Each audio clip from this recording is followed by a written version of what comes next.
Okay, Perfect. great. Well, welcome everybody. This is going to be a slightly different class compared to my usual for people who've been in my classes before. If you haven't, what I normally do is I teach something fairly simple and I go through it slowly and possibly go through it a second time and stop for people who are working along to catch up. This project is a little bit more complicated, so I'm not going to do that. I'm basically just going to make it from start to finish. So if you're following along, you're probably going to get, well, I don't know. If you're good, you'll be keeping up. But I think that this is more one that you watch, and then you, if you're going to make it, watch the video later. It's based on a really nice pattern provided free by a bead company called Caravan Beads. The link is in the information that is on your downloadable handout. There's not much there, but basically it tells you how to get to Caravan Beads. And they published this pattern a few weeks back. It's called Denali Summit. Denali is a mountain in Alaska, for those who don't know, and it's basically, that's the shape. It's a mountain shape with some beautiful beaded fringe. So they're really nice earrings. They're quite large, as you can see from the comparison with my hand, but they're actually very wearable. I'm not a huge earring wearer these days. You know, it's not the 80s anymore, but I wear these quite happily. So they're about 2 inches in length. And they're made using a technique called brick stitch, which is the classic way that you make fringe earrings. You make a solid piece like this out of using brick stitch, and then you either hang loopy fringe like this or long dangly fringe. So all the sort of traditional indigenous earrings are made that way. So it's a great technique to learn, but it's a little bit of a learning curve. So if you watch me, I hope you'll get the hang of it. I'll just zoom out a little bit. Well, thanks, Deborah. Yes, they are beautiful. But I take no credit. It's not my pattern. All I'm doing is throwing different colors at it. So all credit to Caravan Beads. So what you're going to need for this is you're going to need a pair of ear wires. The most unusual thing is they're made with cube beads. These are Miyuki cubes, and the cubes come in different sizes, but these are 1.8 millimeter cubes, which are a relatively recent invention. I never quite knew what to do with them, but they are absolutely perfect for brick stitch. And you can see in the tube how they're little cubes. So they fit together completely like bricks when you're doing brick stitch, and they give you this beautiful seamless looking bead fabric. So you need cubes. You need some size 15 seed beads. These are the little tiny ones. Again, these are Miyuki. They don't have to be. You can use, I prefer the Japanese ones because they're more even, so Miyuki or Toho. You could use Czech ones. I don't think it's terribly important. They're quite small, so you might need vision assistance if you, like me, are suffering from old eyes. And then the one other thing that you need is you need some crystals. So I'm using 4 millimeter. FP stands for fire polish, so that means that they're faceted and then heated to take off the sharp bits. So these are Czech, but you could use Swarovski crystals if you were feeling flush. You could use pearls. In this one here, I've used larger cube beads. I just had some random things. I think I bought at Michael's years and years ago, and they actually go very nicely. They fit very well. The original pattern says 3 millimeter crystals. I don't have any. It's kind of an odd size in my book anyway. So these are all 4 millimeter, and they all work fine. The 4 millimeter cubes, 4 millimeter crystals, 4 millimeter crystals. So you can experiment. That's not totally, set in stone. So might as well get cracking here. So I'm going to use our cube beads. The thread I'm using here is not my usual. Normally I like Fireline for everything, but this is actual beading thread. This particular one is Miyuki. Toho make a good one as well called 1G. Basically, I'm looking for something that's drapier than my usual. Fireline's a bit wire-like. And to get the nice drapey fringe, you really need to use a bead thread rather than a, a fishing line. Comes off the reel kind of, spirally, so give it a good stretch before you use it. But these are great. This stuff doesn't shred like the old-fashioned beading threads used to. It's good stuff. I like it. I'm starting to use it for more than I used to. And that's about it. So what I'm going to do as I go through it, I'm going to give you kind of pointers as to what I had to change. There's always something you have to change with the pattern. And there's a few kind of oddnesses in this pattern. So if you want to take notes, feel free. The first thing is how much thread you need. They say 3 feet, which is dreaming in Technicolor. You need 5. The first one I made, I ran out, and it's a difficult pattern to add thread. So start with 5 feet of thread. And the second thing is they say leave a 12-inch tail. And I have no idea why, because it's never used. So you don't need a 12-inch tail. You need just enough to be able to finish it off, put a needle on it, sew it away. So, 4 to 6 inches. The third thing is, hold on just one second.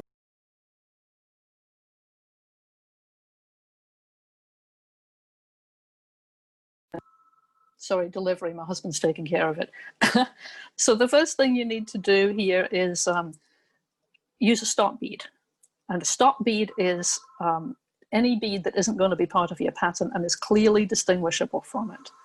So what I do is I've sewn through it, left my tail, 6-inch tail, whatever, and then sew through it again in the same direction. Sort of, so I came from the bottom up, I'm going to come from the bottom up again. And that way, I've captured the bead in the thread, like so. So you can move it with a little bit of effortless and friction, but it basically won't fall off the thread.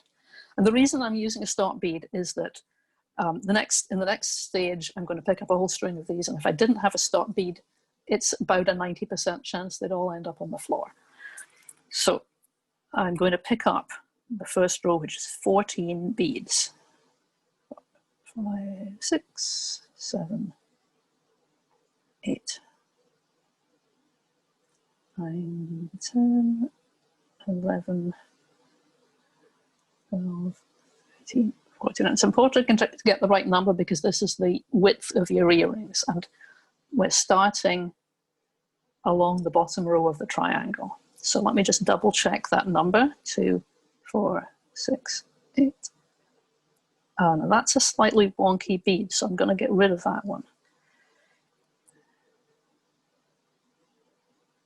10, 11, 12, 13, and 14. These beads are never 100% perfect, so if you get one that's broken or distorted, just get rid of it. Now the first thing we need to do for brick stitch is we need to make a ladder. And there's a number of different ways of doing this. One of the nice things about this pattern is they use a slightly unconventional way to make the ladder, which is the ladder is just basically a sewn together line of beads to act as a foundation for the rest of the pattern. So I'm going to do it the way they do it in the pattern. If you are familiar with making a ladder start for brick stitch, you can do it your own way, but this is kind of cool to see. So what you do is let's see if I can keep myself in camera here. You stitch through the second bead from the end, and you're stitching away from you. So you're stitching away from the stopper bead. And this is a bit tricky because I've got lots of thread at this point, so just go slow and don't tangle. And then you pull that so that the 2 beads sit on top of each other like that. Loretta's asking, how many earrings can you make with, hold on a second, 1 tube of Q beads? I don't know, I haven't actually finished that yet, but you make a lot. I mean, I have used, here's how much I've used out of this tube here, and I've made 1.5 earring, 1 pair of earrings, I guess. So you could probably make about 5 pairs, which is good because they're not cheap. These are $7 or $8 a tube. Okay, so I've got 2 beads laddered. I'm going to snug these up a little bit here. I'm going to stitch through the next bead facing away from me. If you've got a question, you can just unmute and ask, because while I'm keeping my eyes on this, I might not see the chat.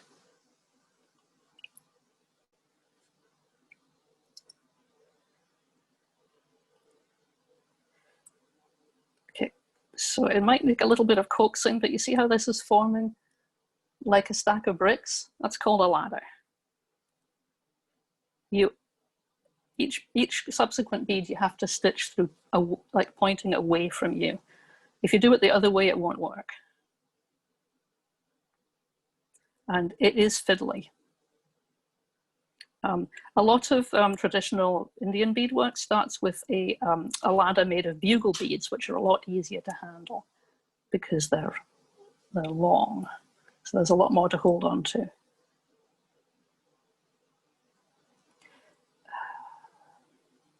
Apologies, so I'm going off screen here. It's just a little fiddly. And I am nearsighted, so my tendency is to want to bring this right up against my nose to see what I'm doing.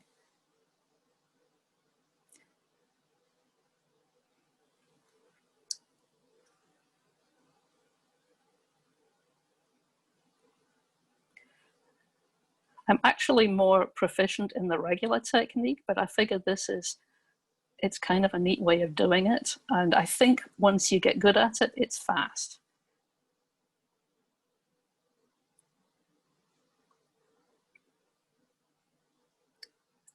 Just need to persuade each bead to sit down properly. And I've done something odd here, so let's just unstitch that.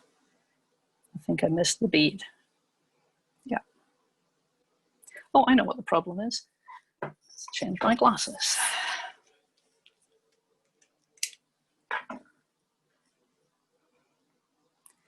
Okay.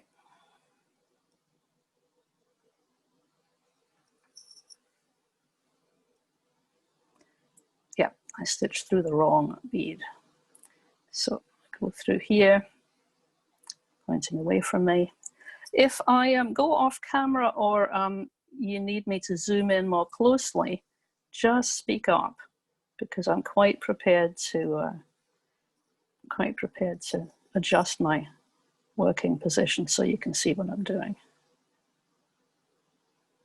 Go.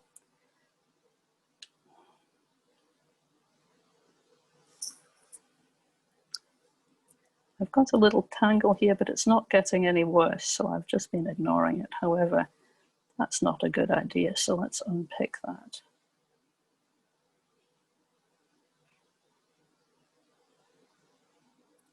If I was doing this for a video, I'd just edit this piece out, but if you're watching it on the video, please just ignore. Okay, sort that in a second.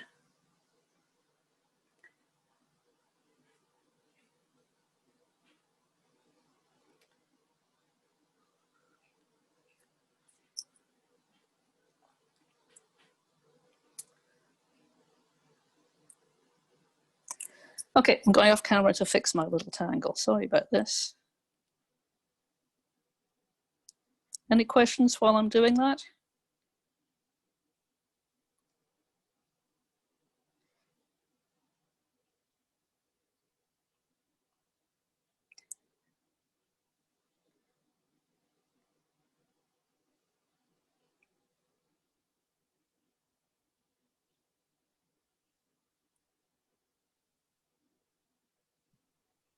How do you choose the combination of colors you're going to use on the earrings?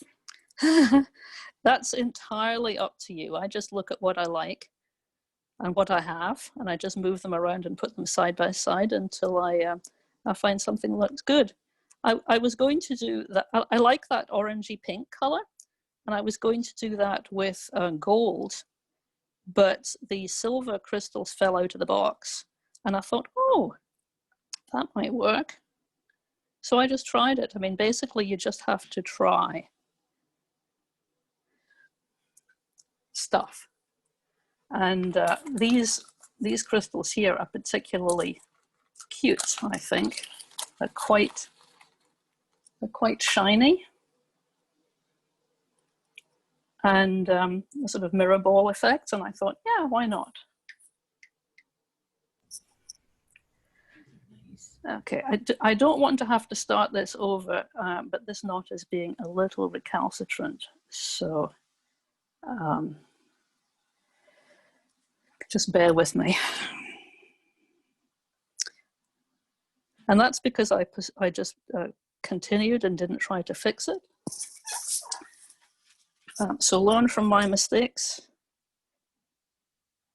If I fall behind on getting this done, I've got one that's prepared about halfway through, so we can just skip to that point. So I don't really want to start this from scratch again.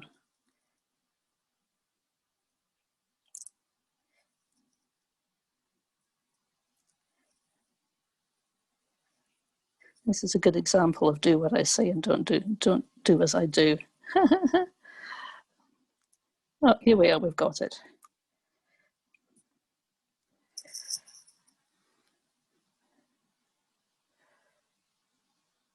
Thread is usually actually less tangle prone than fireline. If you catch the tangles earlier and don't force the knot shut, which was my issue here as I forced the knot shut. So I've just used 2 needles to pry it apart, and it wasn't even actually knotted, it was just turned over itself. So there we go. A little bit of patience always helps. So I've got 3 more beads to do in my ladder.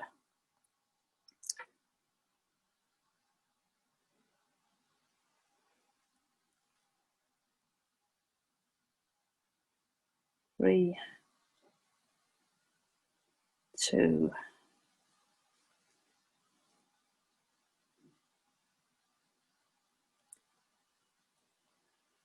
and 1.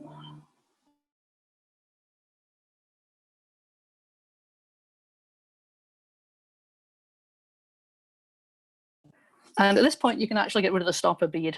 I'll just move it out of the way because it's not doing anything else anymore. And one thing I do that they don't recommend, or they don't mention in the pattern, is I stitch through the last 2 beads one more time, because I've noticed that this tends to kind of get a bit loose in the next step if you don't do that.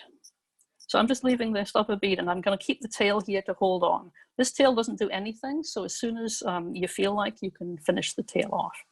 So I'm now going to do the first row of brick stitch. And the first row is always the fiddliest, so again, bear with me. So brick stitch is a stitch where you go under the thread bridge between the beads. So I'm not going to stitch through the bead, I'm going to stitch under the thread. At the beginning, you start off with 2, and after that, it's single beads. And you go through the second thread bridge here. Let me zoom in so you can see. So you're going under the thread between the second and third beads.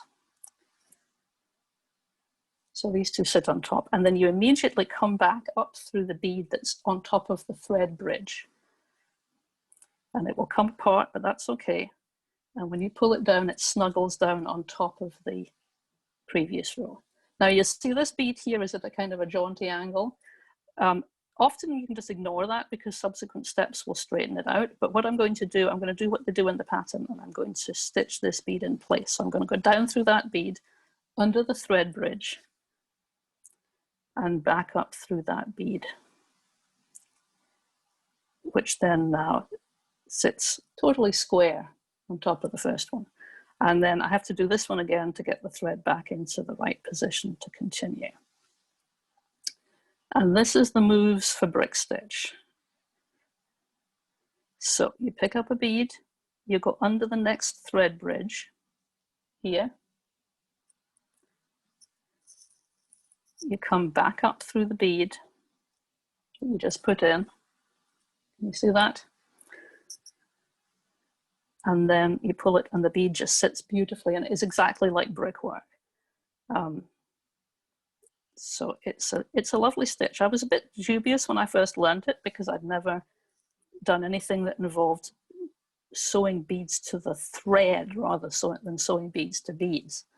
But it has a lot of virtues. It makes nice, strong, firm beadwork, and it makes pieces that kind of can stand alone. So you can use it to make shapes. You can make pins, pieces of beadwork that have enough firmness to be able to stand on their own right without being attached to something else. And I've just forgotten to pick up a bead. What I'm going to do here to avoid a tangle, I'm going to take the needle off the thread, off the long thread, and I'm going to pull it out again. If you try to sew back, I'm really going through all the illustrations of potential problems. If you try and sew back just by taking the needle back the way you came, it's about a 90% chance that you will tie a knot and then you won't be able to undo it. So in this case, I'm doing what I advise and I'm taking it off the thread completely. I mean, sometimes you can get away with sewing back, but this is not a good time to do that.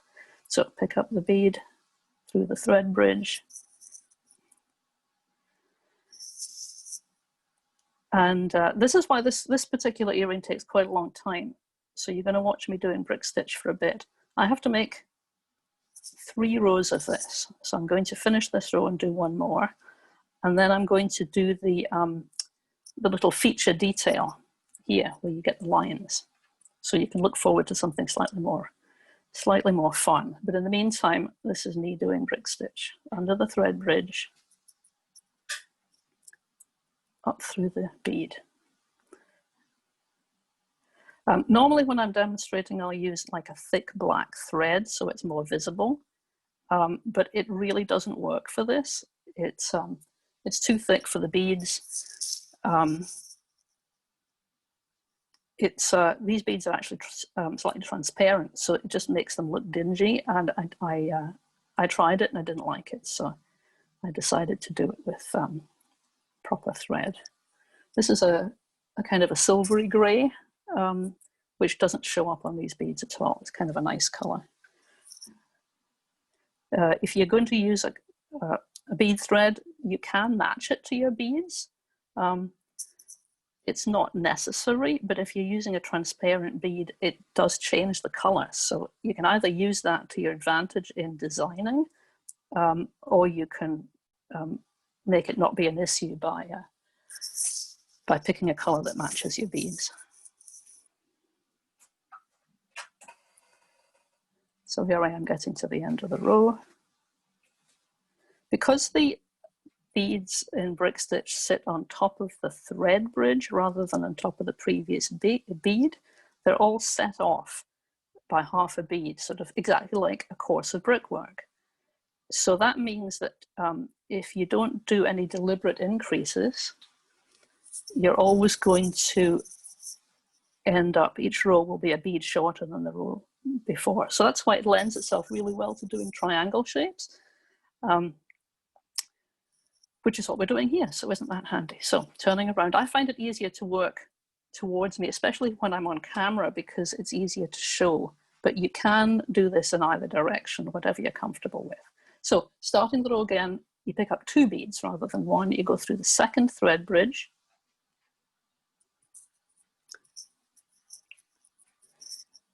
So up through the closest bead. And then do that maneuver again to sew down the first one more securely. So through the bead, under the thread bridge. You'll know if you miss the thread bridge because when you come back up again, the thread will just pull clean out. So could you not just pick up 1 bead and do that? it doesn't sit securely. There's no way to make it not sit at an angle. I mean, you can do this a number of different ways. So yeah, I mean, if I wouldn't say there's no way to do that. I just don't like doing that. I prefer to do it like this. But yeah, I won't say that there's, you know, it's totally wrong. It's not sturdy enough. That's why you don't like doing it? Yeah, I think I like this. It's you need a very crisp edge on this shape, and this gives you a very nice, crisp, clean edge. See? Okay.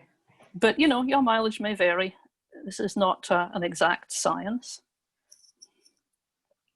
I'm doing it this way specifically because the caravan beads pattern says it, and I think it's a sensible choice for this. But yeah, you can do brick stitch other ways. It's not the normal way for triangular earrings would be you'd pick up the two beads, but you wouldn't bother securing the outside one. You'd just let them sit at that funny angle, and then afterwards you'd sew up and down the edges just to even out the edge beads. So that's a kind of a less work way of doing it. I just like this. I like the purity of doing it this way. So you see how this is becoming easier as there's more to hold on to. Who's got prior experience with brick stitch? Are you all complete beginners? We had a class with earrings, with heart earrings, or heart shaped. Uh-huh. Oh, was that Pam Cairns? Yes. Yes, So I've done that class actually. yeah, we use the brick stitch for that. Yes.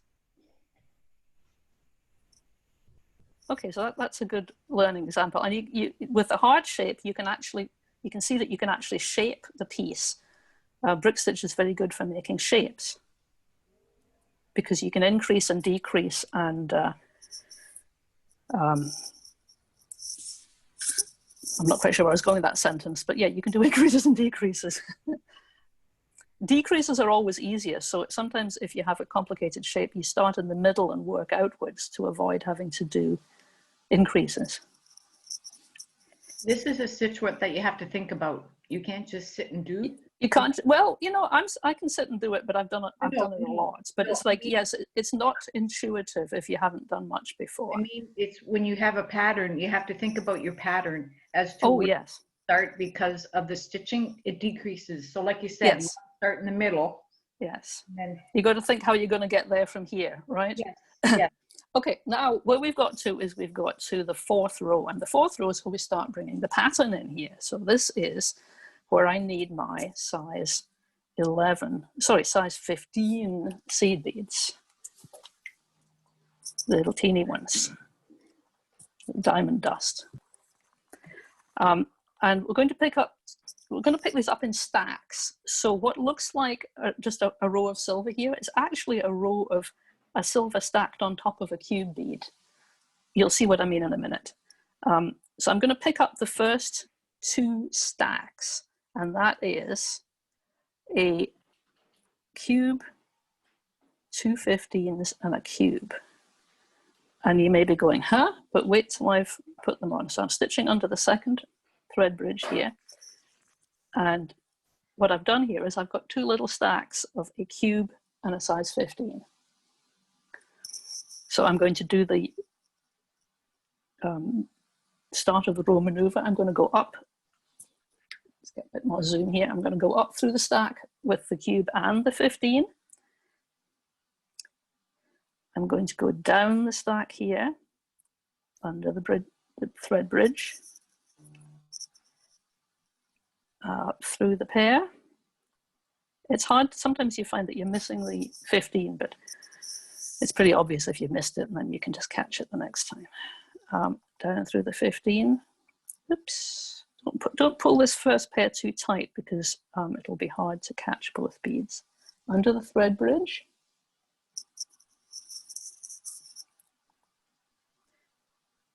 Knot, making knots. I'm not sure if you answered this earlier, but can you use 11s instead of 15s?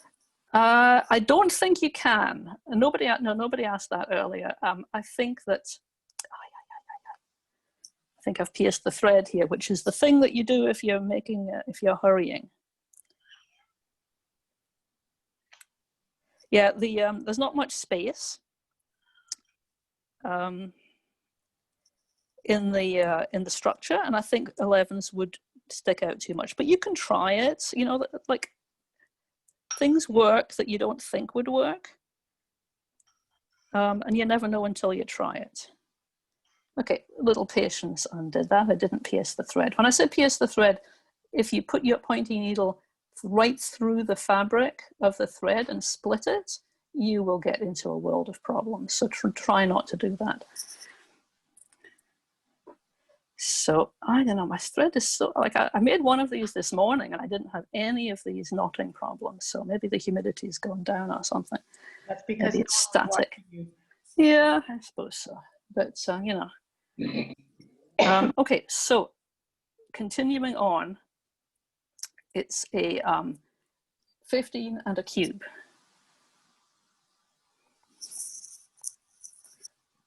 And continuing down the row.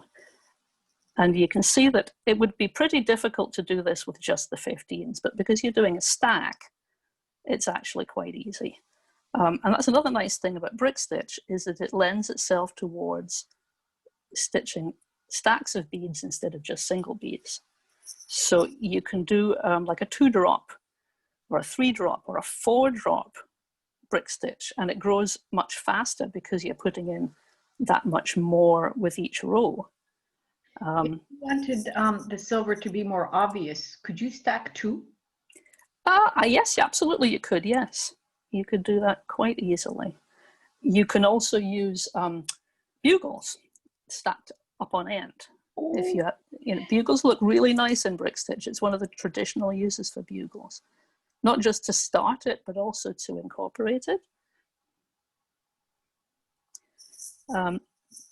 To be honest, I haven't experimented very much with this, but one of the things that doing stacks of beads does is it changes the overall shape, because the triangle decreases. But you can see where I've put the stacks in. It's got a slightly, there's not quite, maybe it's not so obvious here, but you're getting more height per row, so the dimensions of the triangle vary. So if you imagine if you did 2 cubes in each row, you get a much more elongated triangle. So you can control the shape of your piece. That's one way you can change the shape of it. So 2-drop brick stitch triangles are long and thin compared to 1-drop, or longer and thinner. I'm How just are we doing? Sorry? Jillian. Yeah. The loops on the bottom. Yeah, well, okay, what I'm going to do when I get to this row, sorry, I'm not cutting you off, I'm just saying, I'm going to stop the brick stitch because you get the point, and I'm going to pick up the sample that I made earlier, which is almost up at the top, and then we'll get straight onto the loops.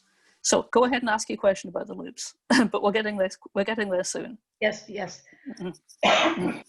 Sorry, excuse me. Is this something that you can, like, there's no measurement for the loop. You could make them as loopy or as small as you want, more or less, correct? That's absolutely the case, yes. Okay. Yes, I'm glad that you're getting the bit between your teeth on creativity, because the whole point about these patterns is it's a starting point. It's like figure out the technique and then, you know, do your own thing.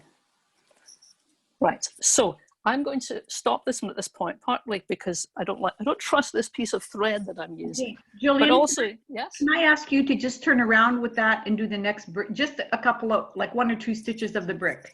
Sure, sure. The next row here is just a regular cube row. So I'll just put my needle back on because I took it off. Sorry. It's another thing you never want to do on camera is threading needles because they never work. So 2 cubes. And the thread bridges are still there. They're just between 15s now instead of being cubes. Stitch through the second thread bridge, up through the bead, up through the bead,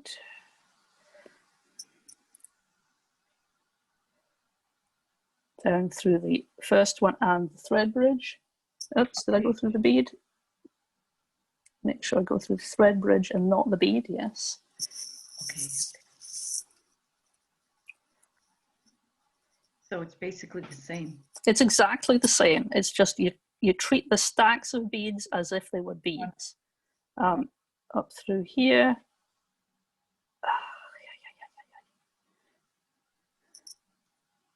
And down through here. And then this whole row is just another row of cubes. Yep. Okay, thank you. And then the row after that would be another row of stacks to put in this bit. And then you just do continuing rows of cubes. So I'm going to set this one aside. I'm going to get, as Julia Child would say, one I've prepared earlier. Or in Britain, it was Fanny Craddock, but exactly the same thing. It's like always have souffle that is just come out of the oven. So the thing is, we all understand who Julia Child is. Yes, yes. Fanny Craddock sounds like a joke, but she was the British Julia Child, I guess. So by the magic of live video, here I am getting up towards the top of this. So I'm down to 4 beads. So each row is exactly the same. So I'm starting this row with 2.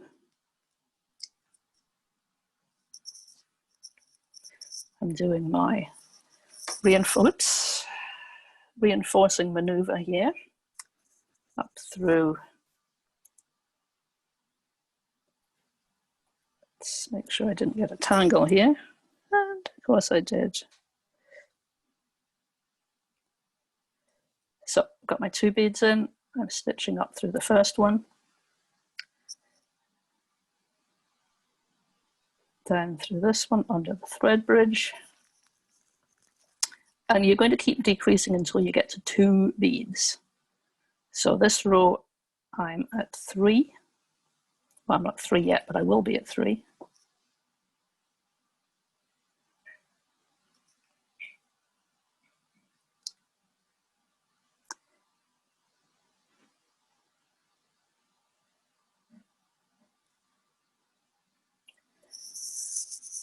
Do tell me if my hands wander off screen.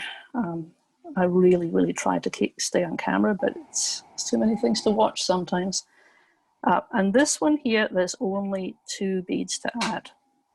So I'm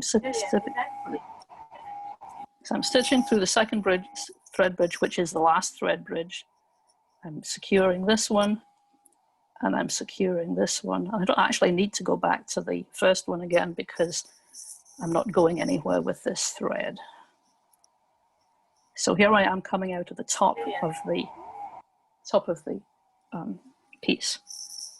Is that somebody trying to say something to me? Or was it saying something to somebody else? I'm sorry, your sound is bad. I can't hear you. It's the same thread. This is the Miyuki beading thread. Yes. If that's what you. Try typing in the chat. I'm not hearing what you're saying. So I'm now going to put a hanging loop on the top. The ear wires I use have a little hoop here, a little jump ring type hoop that opens. So I can just put the bead loop in and then subsequently come back, use pliers to open this loop and attach it to the bead loop.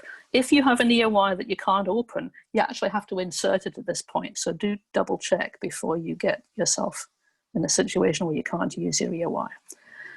So I'm now going to pick up 7, I believe it's 7 size 15 beads. So 1, 2, 3, 4, 5, 6, 7. And I'm going to make my loop by stitching down through the second cube. And at this point you can assess and decide if that loop is big enough for you. You might want a bigger loop. I like to keep them kind of small and neat. Okay. Reinforce the loop.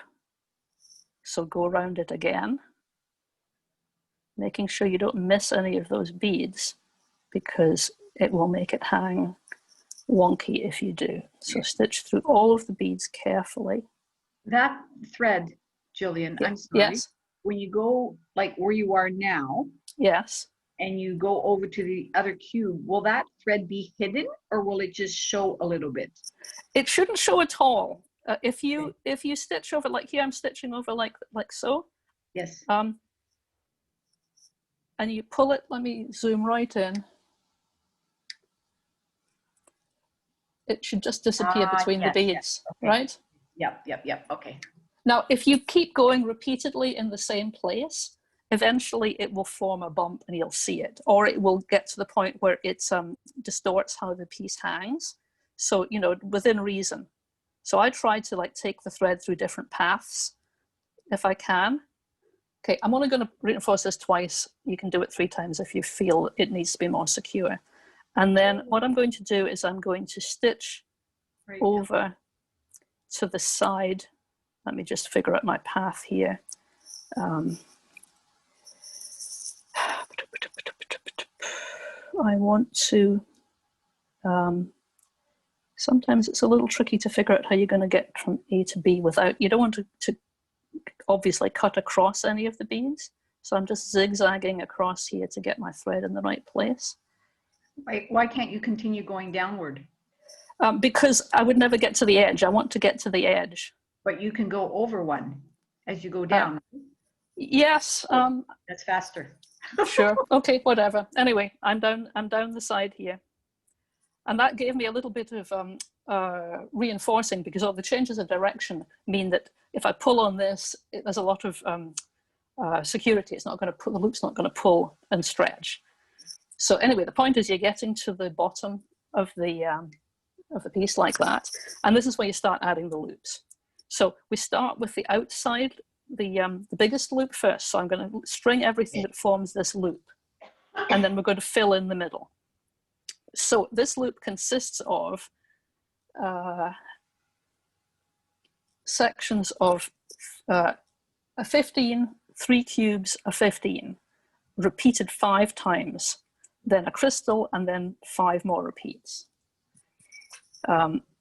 So let's just do that. And it's worth at this point you've got to make sure this is right, because if it isn't, it won't be symmetrical. So it's worth counting carefully. So a 15, 3 cubes, and a 15. 3 cubes and a 15. 3 cubes, boop, boop, boop, and a 15. 3 cubes, and a 15. So that's 4. 3 more cubes, and a 15. And then you pick up one of your crystals, and then that's halfway, like so. And then you do the same on the other side, starting with a 15. I tend to miss this 15 for some reason. 15, 3 cubes, 15, 3 cubes. 15. Jillian, the question earlier was whether you're using the same thread when you picked up the second piece. Yes, I was. Yeah, I mean, yes, I am. The same thread that you started with. Yes, all this has been done with 1 thread. If you are a confirmed Fireline user, you could use Fireline for the body and then finish it off and then start a new thread for the fringe. And that's perfectly valid. I just avoid starting new threads if I can help it, because there's always a little stiff patch where you've worked in the end of the thread, etc., etc. So 1, 2, 3, 4, 5, finishing with a 15. So that's my first fringe loop. It's the loops that you really need this thread for. Fireline works, but it tends to be a bit stiff and kinky, and this just hangs much nicer. So this is important. As you attach the loop, you go up through the outside cube, pull it. No, so there's no slack. Go down through the next cube. And this is the point at which you determines how loose your fringe is. If you pull it tight, you see how it just comes up and quivers? That's too tight. You've got to put your thumbnail in there till it's got just a little bit of slack and hangs. So you don't want it to be gappy and loose, but you want it to drape. So that's kind of important. And what I do at this point, rather than going right on to the next loop, is I will circle round through those 2 cubes again, just to kind of lock that in. So around here and back through the second cube. But the beginner mistake with most of these is you pull the thread too tight, and then the fringe is not loopy. Doesn't hang nicely. And you can kind of see where this is going. The next loop has to fit inside it. So you do the same 15 cubes, 15, but you do 1, 2, 3, 4 repeats instead of 5. And then you do 3 repeats, 2 repeats, 1 repeat. Pretty straightforward. So if you want a longer loop, you can just do one that begins with 6 or 7 or 8 or 25. It's entirely up to you. And the pattern. The hanging crystal is important because you can't really go much bigger because it will interfere. Yes, exactly. And in fact, I didn't know the cubes were going to work. The cubes are probably at the outside edge of size because they will get in the way. These ones are all right, but anything bigger wouldn't work. That's pretty. I've been waiting for something to use with those cubes, and with this glittery luster bronze, that's pretty. It's very pretty in real life. There's a question here, Jillian. I'm sorry. It says she has dynamo thread. Will that work? Let me just see what's dynamo. I'm not exactly sure what dynamo is. Oh, Nymo. Yes, Nymo is. It doesn't have a D in it. It's a kind of old-fashioned nylon thread. It was the first nylon thread that beaders used. Personally, I hate it. But yes, it will work.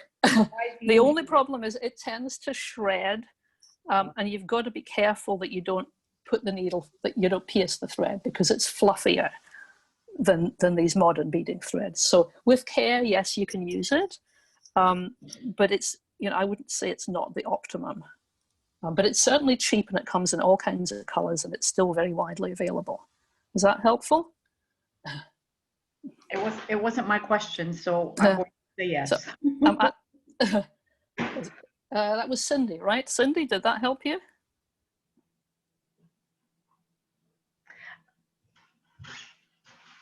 Hi, I'm gonna...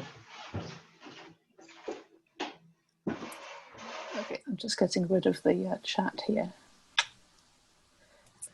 Okay, as I work through this to finish, I mean, basically, you've seen the process. Does anybody have any other thoughts on this, or any other comments? Or I think this is it's a really nice pattern, and it's a great way to learn some of these techniques. It's not a beginner pattern, I wouldn't say, but it's certainly within the ability, like once you've learned how to do brick stitch, it's within the ability of a beginner plus. If you made it with green and out the bangles, it looks like a Christmas tree. That's what... Yes, that thought had actually occurred to me. And you don't have to do that peak in a solid color. You could do a Christmas tree with colored baubles. You could put other little things on it. What else could you do that's triangular, that's seasonal? I mean, that's exactly the kind of thing that makes a pattern your own. You should never just take what's given. A Santa hat, if you made the bottom rows white.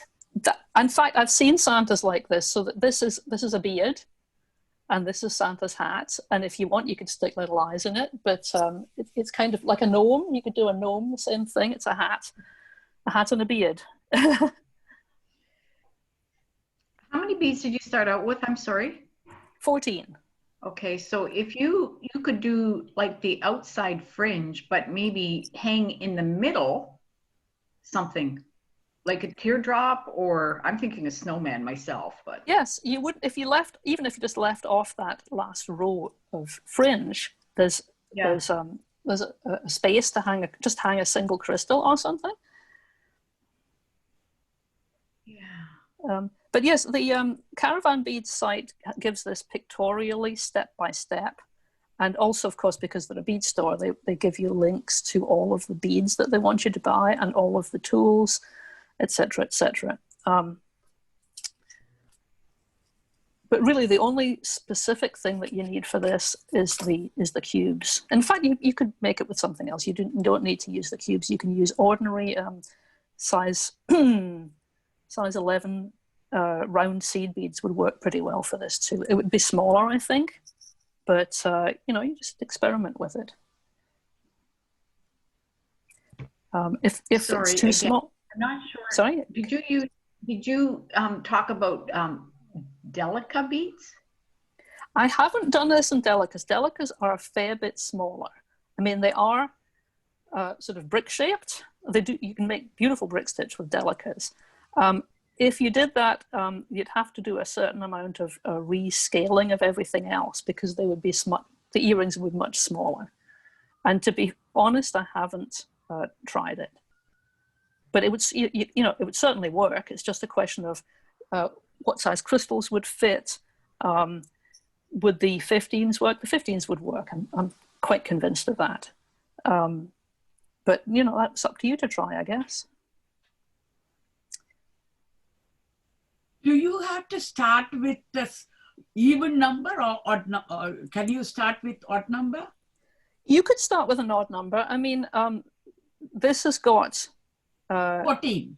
It's got an even number left in the middle. If you started with an odd number, you just have an odd number left in the middle. So yeah, there's no reason for it to be one or the other. I think they just picked that number for the overall size. So it's not like peyote stitch where even and odd is really important. This is, you know, it's not really important. Thank you. Mm-hmm. Mm-hmm. I can imagine you're going to do some different color variations, right? Yeah, I'm using 4mm cube and I'm going to use 11 seed bead. Okay. I love because to the see size that. is up, right? I'm going to do it as a pendant, not yes. Yes. Well, you know, exactly. All these variations are completely legitimate. So every time I put on the fringe, I'm just making sure that it's loose enough to dangle. If you pull it too tight, it'll pop up and then you'll know it's too tight. Also to make sure that I've got the right count because so that each one fits inside the other. What am I doing here? Yeah. I'm a little distractible today. I don't know exactly why, but if you find yourself missing stuff or tangling, just, you know, you just have to slow down. That's why beading is so good for you, because it makes you just focus on what's in front of you. Okay, and we're getting there with 5 minutes to spare. So hey, good on the timing. And this is my last row. Stitching through here.